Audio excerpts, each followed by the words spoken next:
যেটি বারবার বলতেছিলাম যে আপনি যে কষ্ট পাচ্ছেন সেটি হয়তো আমরা পাচ্ছি না, বা আমার মা পাচ্ছে না, আহসান ভাই মা পাচ্ছে না, বাচ্চাদের মাও পাবেন না, কিন্তু আপনার কষ্টটা আপনি হয়তো বেশি বুঝবেন, এই স্বাভাবিক। তারপরেও যে সান্ত্বনা হচ্ছে যে আমরা বেঁচে আছি, আমরা ইনশাল্লাহ আপনাদের পাশে থাকবো, হচ্ছে সবসময় পাশে থাকবো।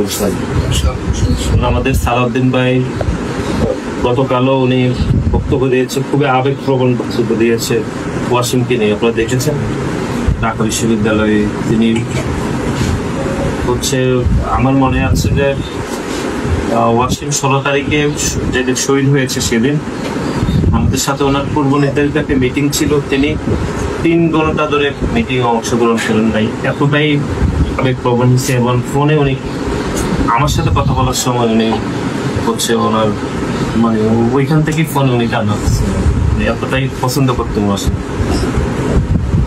তো আমাদের ভারপ্রাপ্ত চেয়ারম্যান তারেক রহমান তো পাশে থাকবেই, সালাউদ্দিন ভাই এলাকার অভিভাবক হিসাবে তিনি সবসময় পাশে থাকবেন। আর আমরা ছাত্র দলের প্রতিটা নেতা কর্মী ওয়াসিমকে মনে রাখ, এই জন্যই মনে রাখতে হবে, কারণ ওয়াসিম হচ্ছে আমাদের সকল শহীদদের অভিভাবক। ছাত্র দলের সেই পথ অনুসরণ করে দিয়ে গিয়েছে, আমাদের মুক্তির লড়াইয়ে আমাদেরকে এগিয়ে দিয়ে গেছে। আজকে আমরা ওয়াসিমের জন্য খবর জিয়ারত করবো, আপনি আমাদের জন্য দোয়া করবেন।